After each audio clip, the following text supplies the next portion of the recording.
మన జిల్లాలో ఇప్పుడు సిఈఐఆర్ యాప్ మనం జిల్లాలో వాడుతున్నాము. ఈ ప్రజలు కూడా డైరెక్ట్లీ కూడా వాళ్ళకు కూడా ఇది మొబైల్ దొంగతనం అయిపోయినప్పుడు లేకపోతే వాళ్ళ లాస్ అయినప్పుడు వాళ్ళ దానిలో అప్లోడ్ చేస్తున్నారు.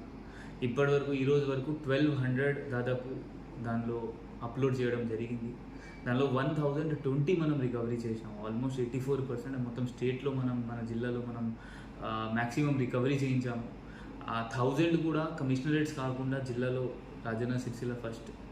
సో అందరితో అదే మనవి, ఇప్పుడు వీళ్ళతో అందరు జనాలతో మాట్లాడినప్పుడు వాళ్ళ కౌంటర్ పైన బైక్ పైన పెట్టినప్పుడు దొంగతనం అయింది, లేకపోతే వాళ్ళ షాప్లో ఉన్నప్పుడు దొంగతనం అయింది.